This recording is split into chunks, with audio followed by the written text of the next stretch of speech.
What is up? I'm Timbo B. Davis. I used to coach football, so now I have a podcast. And on today's show, we're talking mental toughness. We're talking the ability to respond. We're talking not soft skills. And how are we doing that? Through meditation, through breathing, through visualization. It's practical, it's hardcore, it's refocus, get the job done when the world's falling apart all around you. Let's go.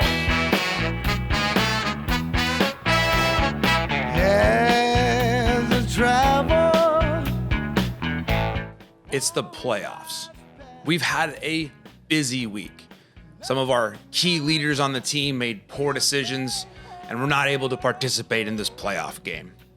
We're instantly down to a great opponent, crosstown rival. We can't do anything right on the offensive side of the ball. It's going to be the end of our season. And I turn around and I look, and there is a player sitting on the bench, our star receiver. Next to him is our breathing and mental strength coach, Coach Bronson Frye. And they're just breathing. We're down by like 3 scores. I don't even remember the score. It wasn't good. They're just breathing. Breathing in, breathing out.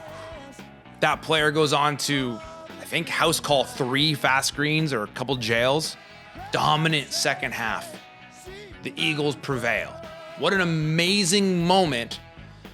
And I look back at that game and I think that game doesn't end right for the good guys if it's not for the fact that our guys were able to overcome distractions of the week.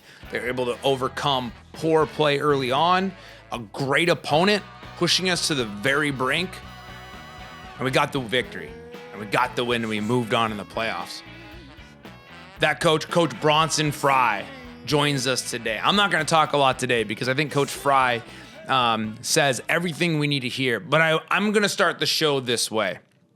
Every program in America should seek out coaches that fill the role that Coach Frye does.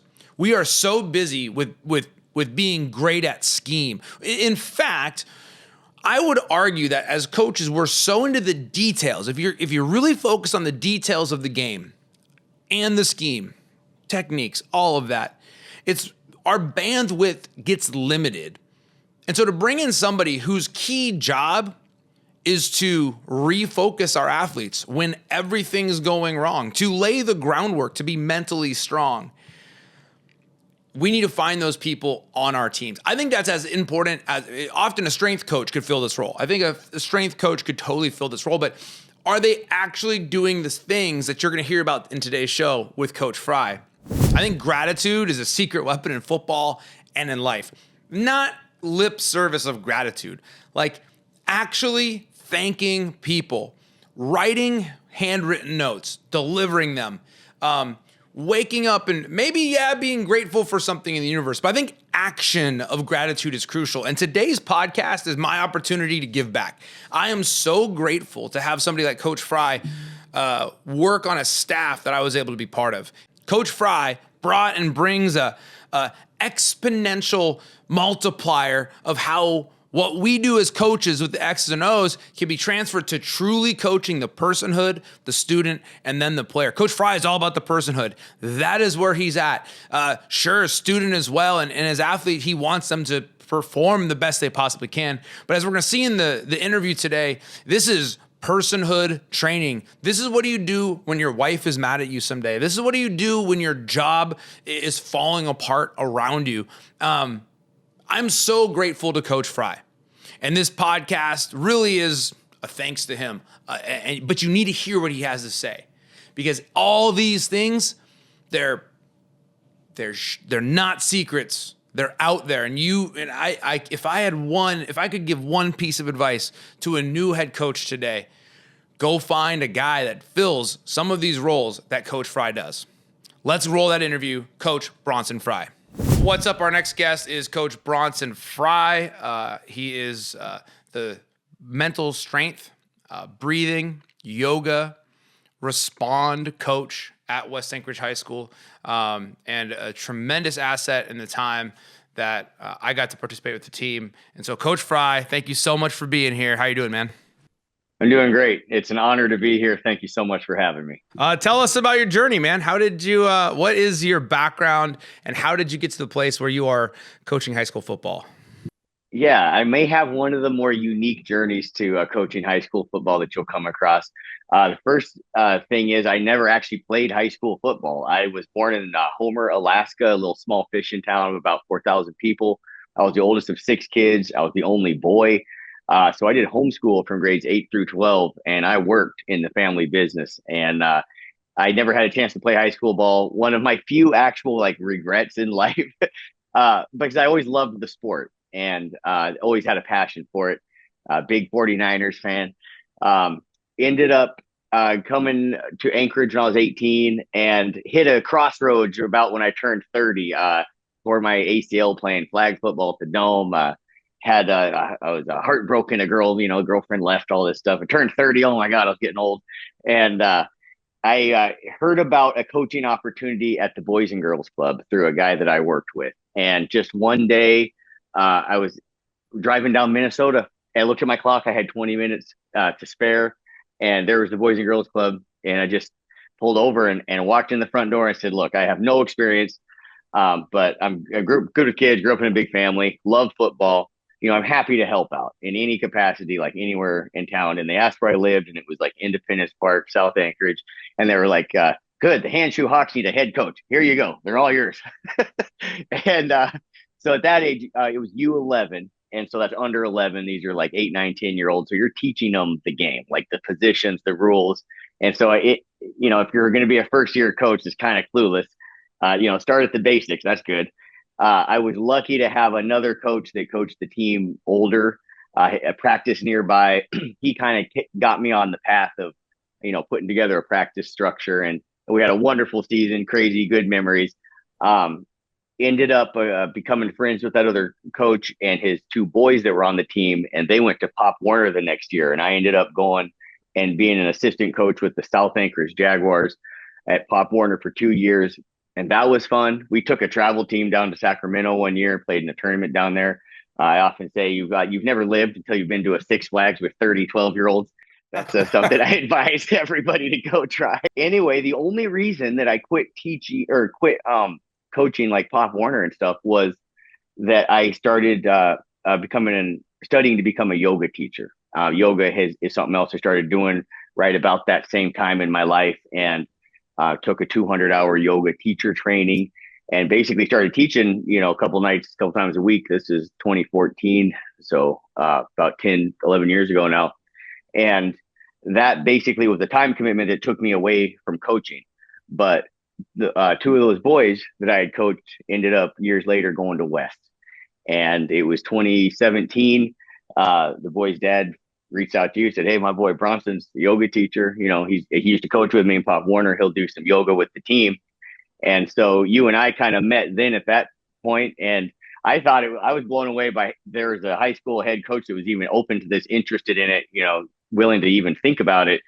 And so started doing some stretching like informally, when I could, wasn't super scheduled or regular at first, but started becoming more so over the subsequent years as some of these kids that I knew went through and played for West. And eventually it was 2020. I remember it was COVID, and I'm a drywall finisher and painter by trade, so we were working together doing a little home project, Coach Davis and I, and started talking a little bit more about what yoga might look like, mental strength, resiliency, in a more concerted effort on a team. And so, at that time, I wasn't teaching in studios anymore, yoga. And so it was like, hey, man, this is a shift back, towards kind of my coaching the desires. I don't know if I'd call them roots, but yeah, they were there, little roots, baby roots, but wanted to get back into it. And we started, we being you and I mostly, as you being the head coach and me taking this unique role, started developing what more concerted efforts would look like in a day-to-day practice setting, but also a game day setting and a game time setting, a halftime set. We can talk about more of this if you want later, but what that means or meant is that we got more into breathing, breath work, specific techniques that would allow the players to be in a place mentally to then receive the X's and O's coaching from you and their other position coaches. So I view kind of my role in the team, like amongst the coaches anyway, is like anything unrelated to the X's and O's. I'm going to try to take off of the other coaches' plates. And that way that the other coaches can focus on just getting the message out on how to, the schematics and the things that need to happen. Any of the other stresses, if a kid's losing their temper, if they've made a mistake and they just need to regather themselves and be ready to go for the next play. Football is, whoa, lots of ups and downs, controlled chaos, right? So having somebody there whose sole job is to just try to help the players and other coaches, by the way, too, find peace in the middle of that chaos can be an asset. And we have grown that over the last few years together.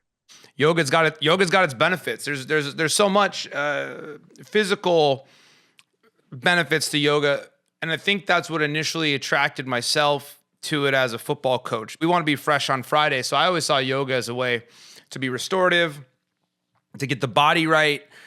But what we picked up on was the power of the foundation to build mental resiliency and the ability to respond. Talk to me about the yoga sessions that lay the groundwork for us to understand how we're going to breathe, how we're going to work through that stuff. Well, this is what's been really cool and fun about what I think we've created. So it started out that we would do like a stretching or vinyasa type flow yoga class 2 days before game day. That was kind of like, let's try this, where we stretch and then rest and then have our thing. And so it would be like midweek, let's just say.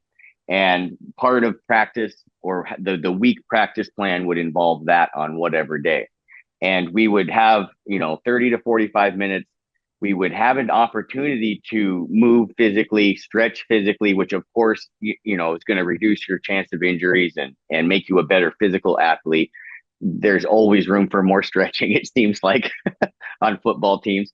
But also there was a chance to start focusing on visualizations, kind of walking through what you might think of like a guided meditation of game day, everything from getting your gear together, wrapping up, getting ready, going on the bus or walking onto the field, national anthem. And then you see, yourself succeeding. The receivers see the ball into their hands. The quarterback watches a perfect spiral. The defensive or offensive lineman, the moment they get their hands on their opponent, and you start to walk through that success all the way to the end of the game, we started incorporating these little guided mental visualization sessions into our weekly yoga practice. And one of the cool things that I think that we have done more recently, like the last year or two, is we shifted those to game day.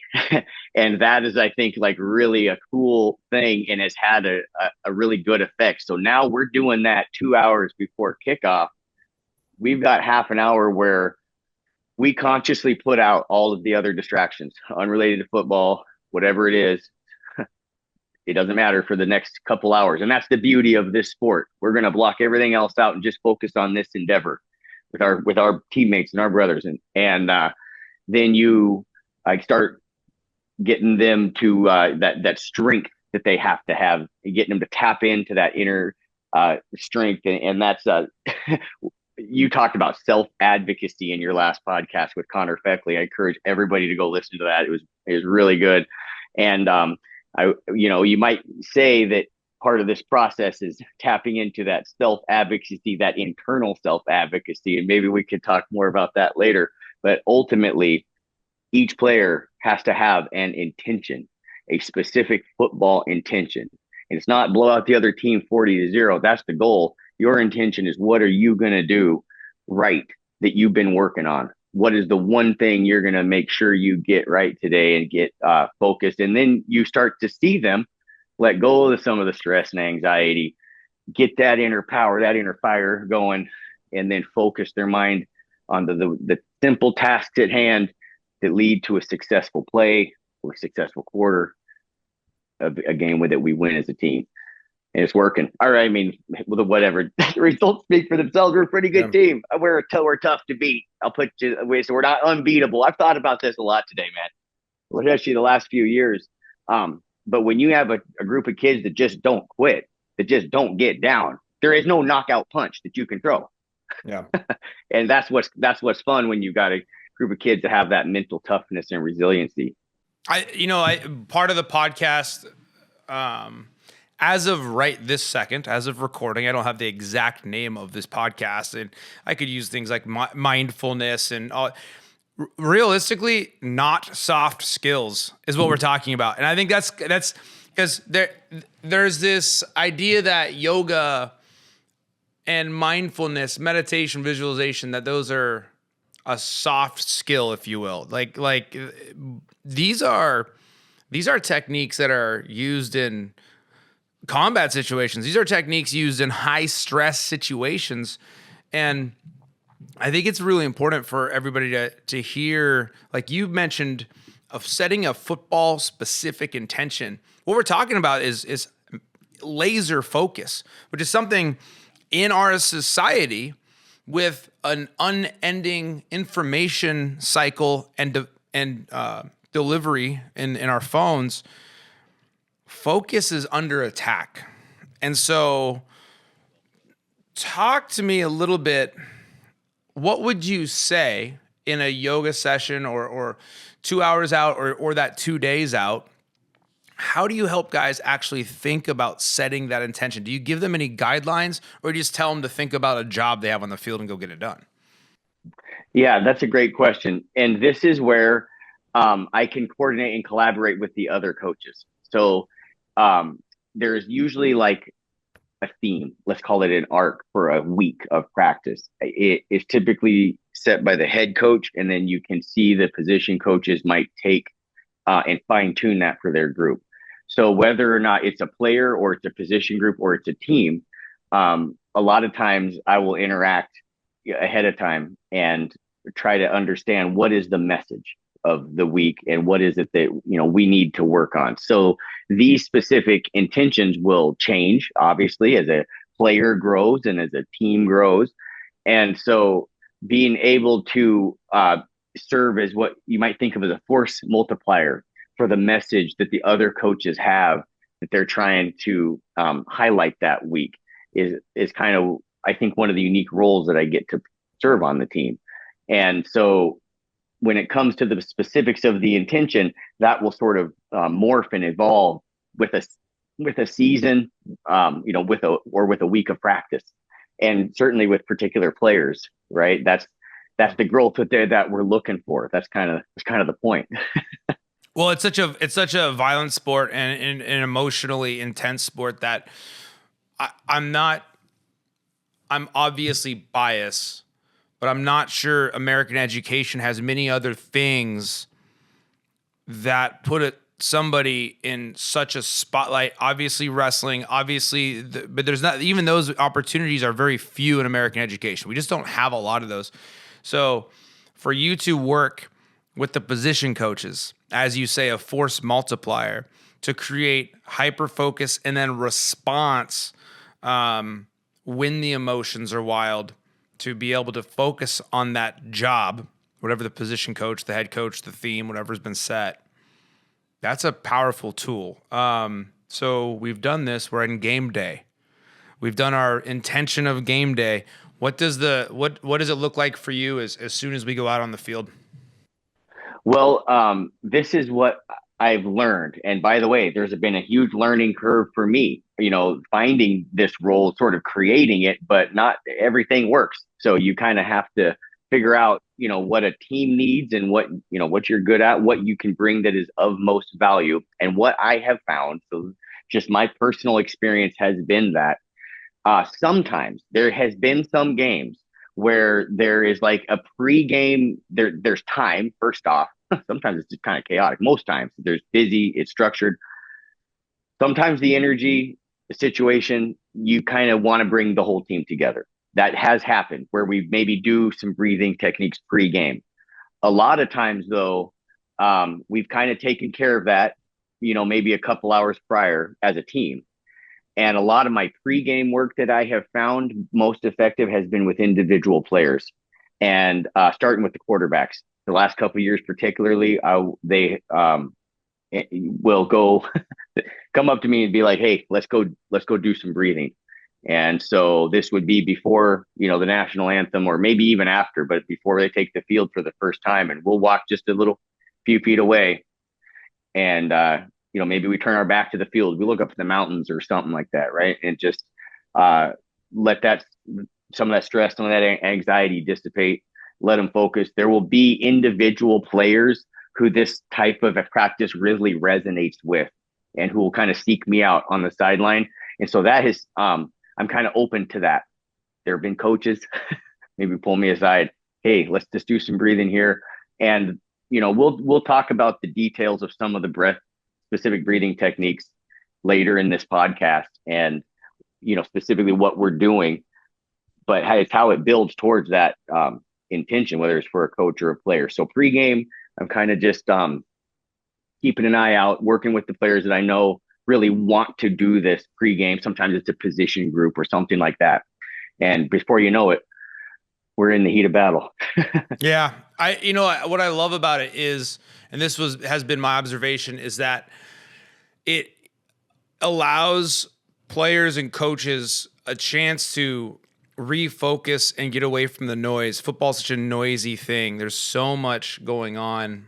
And when it is very chaotic, it's emotionally chaotic for somebody who's been doing it for 16 years or 20 years or 40 years. It never stops being emotionally chaotic. I think the moment it stops being emotionally chaotic, you probably should get out of it. It's overcoming that chaos, and it's recentering on the job that has to get done. So I think this is so important for people to understand. This is a hardcore skill. This is a skill you're going to use in life in the workplace probably 5 times a day, if not more. So yeah, honestly, this podcast is kind of like why football exists type podcast today. Well, boy, what never fails to surprise me and continue to excite me is the immense crossover in these worlds of yoga, mental strength, finding peace in the middle of chaos, and a sport particularly like football. And it is tremendously valuable. We're trying to master ourselves here. That doesn't ever stop. That is the key. That is the human condition. That's what we're here to try to do at the end of the day. Football is an arena and a mechanism that I consider one of the most beautiful that I've ever been exposed to, towards providing an opportunity for a young man to learn to master themselves. Yeah. And to that end, you're talking about the challenges of football and how it's a unique place for growth. Well, I think a big part of that is it is maybe the only time, and depending on their age, it might be the first time that a young person, young boy, is asked to put themselves in harm's way on behalf of their peers. And you hit the edge and make that block so that the running back can get to the edge or up the field, and the crowd goes wild, and he's jumping around. But you see that self-pride in those kids to lay out and do that hard work, and to where a team starts to recognize and appreciate that, that provides an opportunity for growth that you can't really duplicate without putting yourself in harm's way. I'm not trying to tell anybody how to parent or whatever. I'm just telling you, this is stuff I've seen and observed, and part of what makes me passionate about this sport and taking something like yoga to this chaotic and challenging place, because I think that the benefits can actually be pretty profound. So the ball's been kicked off. You've worked with some people ahead of time. You've looked at the mountains. You've centered. You've maybe some coaches, whatever. We're in the middle of the game. What would you say your role is in between plays, in between series? What are you doing on the sideline? Well, I sometimes joke I'm one of the only coaches that spends more of the game with their back to the field. So sometimes I'm not even knowing for sure what's happening, in an individual play, because I'm working with a player on the sideline. Now, when I say working with a player, this is a roller coaster, everybody. And if you're a coach listening to this, a player And you can sense it even as just a fan or a parent. But first off, there's going to be bad plays, and you've got to know that you will be called upon again. You have to be ready. There is no time for sorrow and feeling bad about yourself and this and that, particularly with your players to touch the ball every play, your quarterbacks, your running backs. So think interceptions and fumbles. All right. Yeah. Turnovers. You also have, you're blowing them out and you can't be stopped. And do we start goofing around and having some sort of party attitude where now we're opening ourselves up to have, the other team come back? This is a lot of what I'm trying to do is get these youth to move past doubt and distraction. And most of the time, the distraction takes the form of anger, mad at themselves, mad at their teammate, mad at a ref, mad at a coach, mad at another player, mad at a penalty, whatever. And that's natural and it's human. So to be able to manage that distraction, that particular distraction of anger, is profoundly valuable. So a kid walks off the field and slams their head into the ground. That's me. That's my job. Coach Frye, like that's, come over here. We're gonna calm down. Personal foul, a penalty. And by the way, the other coaches don't have time to deal with that right then. Coaches are doing scheme. They're focused on that. And every coach, we all want to, if we're going to really build person, student, player, we're going to be working our ability to help people grow. That's our first thing. But in game day, we're so wrapped up in this. Our job, our focus is the game. To have you on the sideline, like you said, working with these kids, working through this distraction of whatever it is, anger, my parents didn't show up, all these things, frees us up. And gratitude is a big part of this podcast today. A lot of gratitude was, and I'm so grateful that I got to work with you in this capacity, because I was like, this is a coach every team in America needs. You need yoga, breathing, whatever. You need somebody taking care of and working with some type of system, working kids through the anger and the distraction. So anyway, I'm grateful for you for what you've done in that role. Thank you, man. Absolutely. Well, no one man can do everything, but every man can do something. That is the point of a team. And by the way, breathing is something that every player on the team can excel at. It's one thing that every single player on the team can benefit the same from. And that is unique in that respect out of all the other drills we do, that every single person can do that well and benefit from it the same. And so that sort of leads into, these fundamental concepts of team sports, where it's just like we all have a role on the team. And so being able to find out how you can be, even if you're not the best on the team, can you be the best for the team? Ooh. And so that is kind of like the goal that I want to embody with my own behavior. I didn't even play football. You know what I mean? That's kind of the point. That's okay, because I'm authentic, and that's what I'm bringing is different, but I can still play a role on the team. What can I do to be the best for the team? It's not run out and play pass the ball. It's not call the plays. That's not my role. But I can do something that can help. And so can the backup left guard. And so can the kid that plays only a couple snaps on special teams. So there's kids in there that are going to have a whole array of emotions, and being able to get everybody pulling together, no matter what role they have on the team. Well, that's how you build championships. So we're on the sideline. Zeros on the clock at the end of the half. What's your role? What are you doing at halftime? All right. First thing I'm doing is I'm grabbing Coach Davis. And I'm saying, what's the message? And this is something that I know. And a lot of this, even though it was only 3 years at Boys and Girls Club and Pop Warner, there is such a thing as like coach speak. You have to know how to talk to a football team. Like, it's, that's a thing. And so I will check in with you and say, what is the message? And it's usually something simple.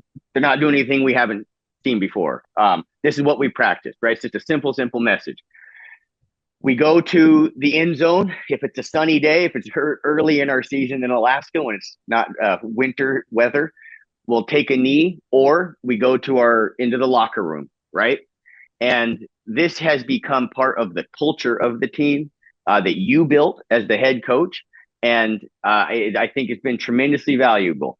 The kids know that no matter what, if we're winning or we're losing, or rain or shine, When halftime comes, we're going to go into the halftime or the end zone. We're going to take a knee and we're going to go through a breathing exercise, one that we practice as a team and that we'll do at the end of this podcast. And I might again be a force multiplier for a simple message. I might say something, simple that's going to be what you build on later as the head coach. But before we do anything, we're going to go through a 9-breath technique. We're dropping into the zone, which is going to allow us to let go of the first half, any of the nonsense, whatever, ups or downs. We need to stay steady. We're going to build our internal power and be ready to control that. And we're going to relax and focus on handling business in the second half. Coach Davis, they're all yours. No, that's been such a powerful thing, because I think that the coach speak for halftime, you hear people say it's 0-0. Or however, that's the thing. Well, it's not unless it is. It's not 0. And even if it is 0-0, saying it's 0-0, I understand the intent is to say to let that go. But realistically, if you're not doing something to reset the neurological system, to reset your breathing, to reset your patterns, if you were seeing red, you're only going to be seeing yellow. We got to get everybody into that green, into that flow state. And so I've seen it work. It takes what, 2 minutes? 90 seconds. 90 seconds. The kids know that they're going to have that opportunity. And I think that that's become like part of the value there, that they don't have to worry that they're going to get yelled at it or there's about to be some sort of emotional outburst. It's just the pragmatic. It's pragmatic. It is the relentless pursuit to focus on the job and execute it at the highest ability. And so, like, I think you mentioned football coaches are hesitant. You thought they'd be hesitant about yoga, right? And I think there's this, and I don't know where it comes from, whether it's a tough guy thing or what. We tell kids to be tough. We tell them all the cliches, but you're actually going through and teaching and empowering and equipping them with tools to get it done. The 9-breath. What's the history of that? So I, read a few books about breathing and had been practicing and got, teaching yoga in studios and in other like non-traditional environments around the prison system and jails and, different sort of retreats here and there. And so some of it is science. There is a physiological effect to, slow exhales and these type of things. And then part of it is just, my common sense and coaching, just kind of thinking about being in those moments. And so if you don't mind, I'll just set it up. I can explain kind of what it is and what the value is if you'd like me to, maybe transition into that. So yeah, let's do that. So you tell me about it first. We'll roll a video and then we'll go from there. Perfect. All right. So it's what we call our 9-breath technique for dropping into the zone. And I'll ask kids, what is it like when you're in the zone? And you can ask them each, maybe they'll say some things. But essentially, it's where your mind and your body, your breath is perfectly harmonized so that you can perform at your maximum athletic ability. All right. So our 9 breaths is broken into 3 sets of 3. The first 3 breaths, we inhale slow and then we exhale fast. And that exhale can be loud, it can be visceral. And in that exhale, we are expunging, expelling, letting go of any doubt and any distraction. Like I said, that distraction can take many forms, but whatever it is, we got to let it go. We've got a football game to win here. The second 3 breaths, we shift into building power. So we'll take a full breath in, but it's quick, and then slow on the exhale. And so it's almost as though we build power on the inhale, and then we control that power as we exhale. Finally, our final 3 breaths, we inhale slow and exhale slow. And I like to say to inhale and relax. That's a kind of a physical thing. You exhale, you focus on your football intention. And that's like a mental thing, right? So as we go into the 9 breaths, the kids know, because they've been coached, we practiced it, that they are going to let go of all the nonsense, the BS, the whatever, the distraction, the doubt in those first 3 breaths. That's when it's actually 0-0 mentally and in theory, right? Yeah. Now we find that internal fire, build and control power, and now get your mind right. What are you going to do the moment you get your hands on the ball in the second half or the next time you're on the field or on your opponent or whatever? And that's where you relax your body, focus your mind. And I will offer that it is in that moment that they are ready to then receive the coaching of the X's and O's from their position coach and head coach. That's going to give them and make them in a place where they can receive that stuff and then go out and apply it. And so otherwise, what's the point? You and the other coaches are barking in the wind if the kids' heads are spinning into 1,000 directions. And so that's kind of the goal there. And you'll see me roll through it here when you play the video. Let's do that right now. Let's go ahead and check out the instructional video, the 9-breath technique. We're going to do our 9-breath technique for dropping into the zone.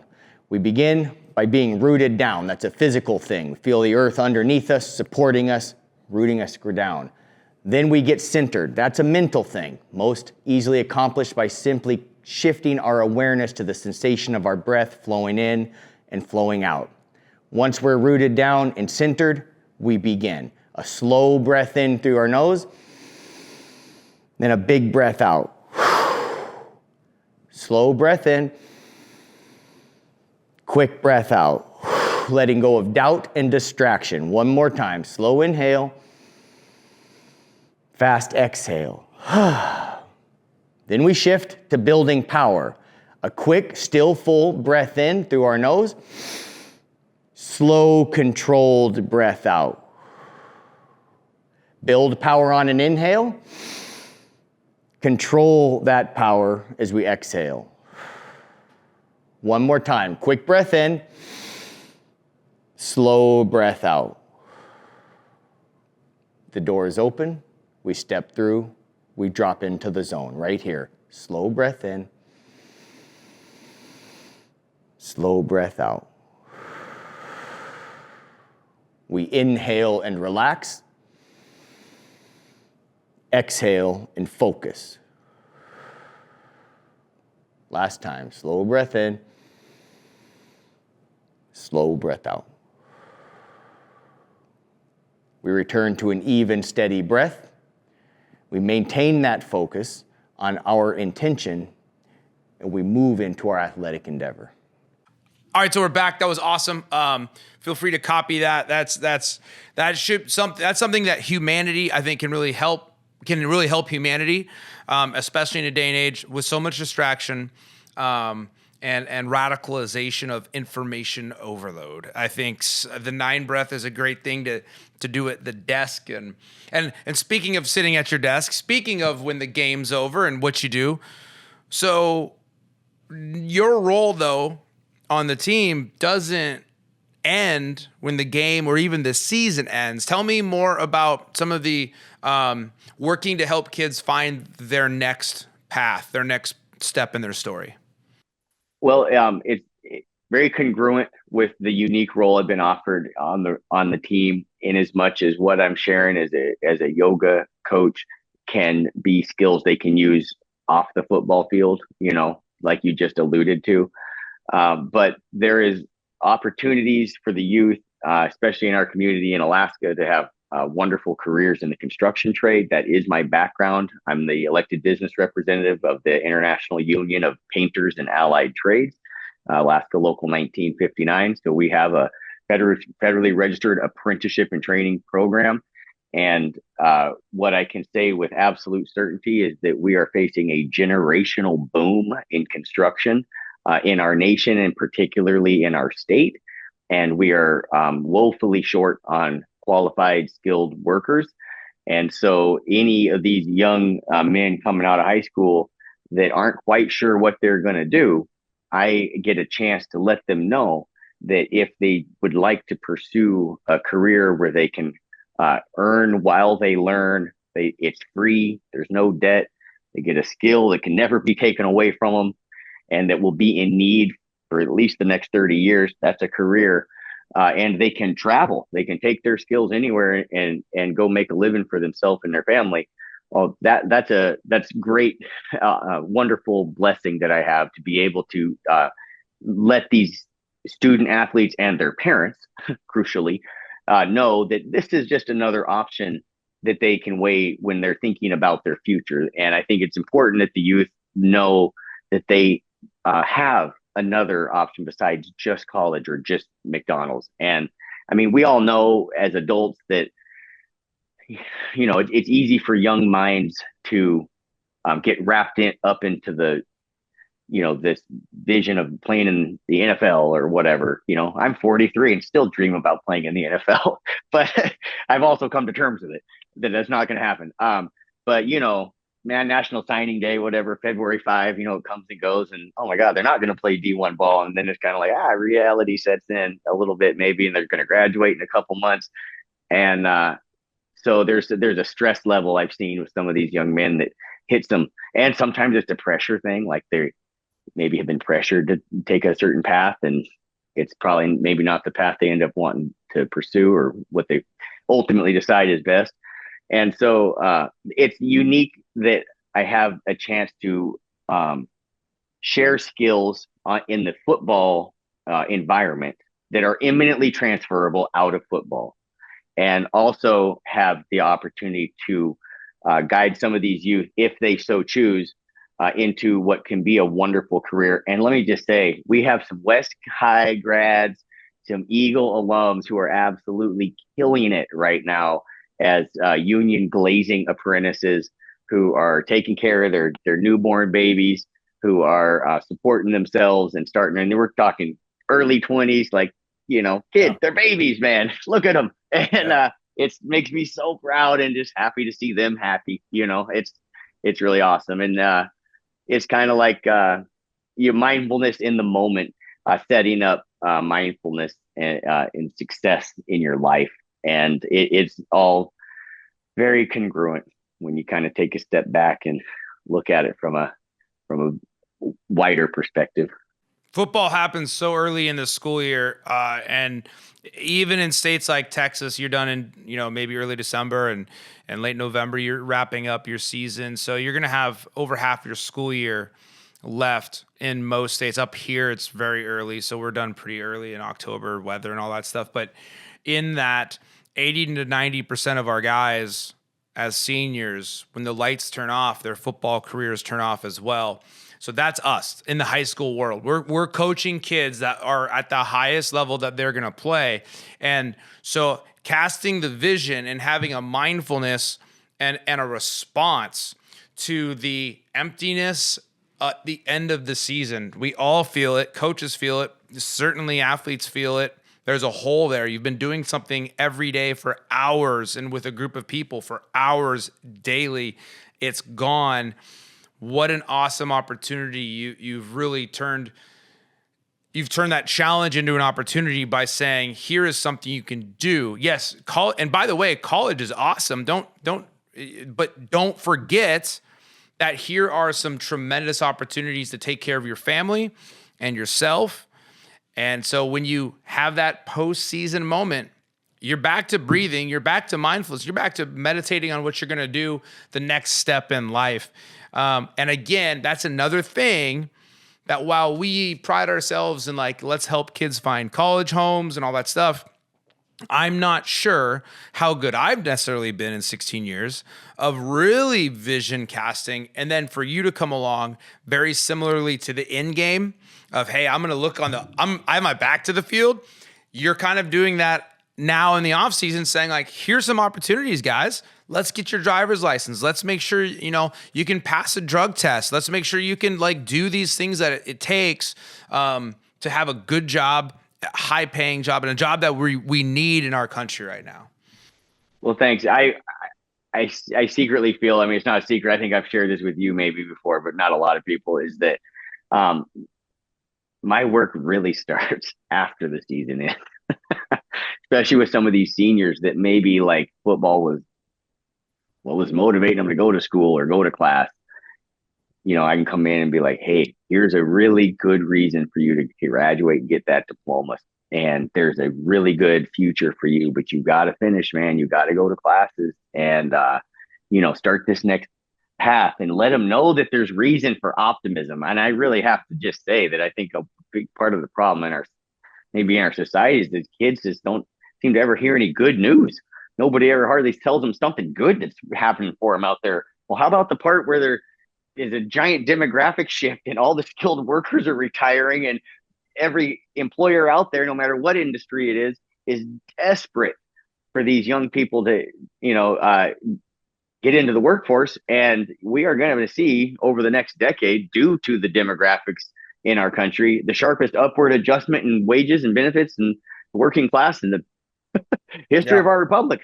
Yeah. And these kids don't ever get to hear, like, man, there's some good news. Go home with a smile on your face. You're about to enter the workforce at the best time it's been in 50 years to enter the workforce. And if you want to be in construction, not that it's the end all be all, I'm just saying they're football players. Let's just say they check a few of the boxes for construction. Construction, generally speaking. Well, that industry also happens to have this massive boatload of money for the next 15 years. We're going to be going crazy building stuff in this country and in this state.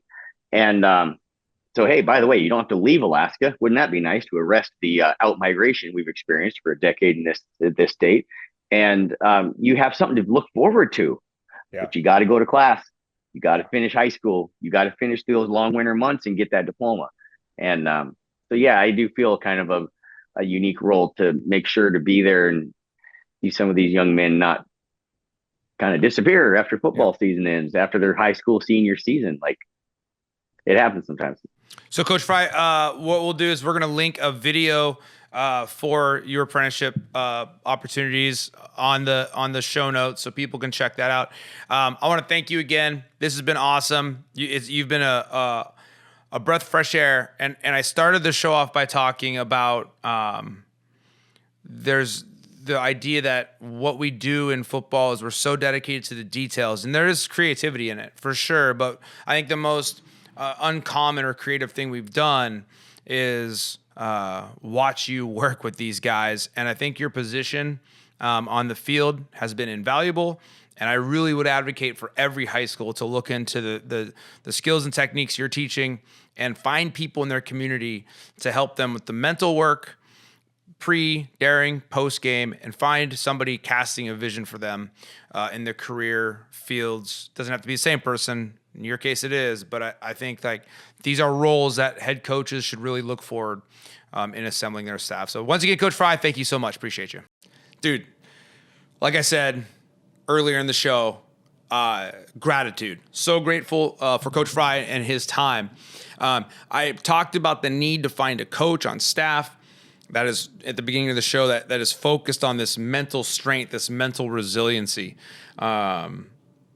I would also argue that the vision casting that Coach Frye has brought, that might be another person. We said that at the end of the interview, but our kids hang up football and they're done. And so what is there after ball? And to have a coach on staff, and it could be like a counselor, it could be a career advisor, whatever your school and your community has. But I think somebody that's embedded with your football team that's directly doing that is so vital at the high school level. We are coaching 80% to 90% of our kids will never play any more football.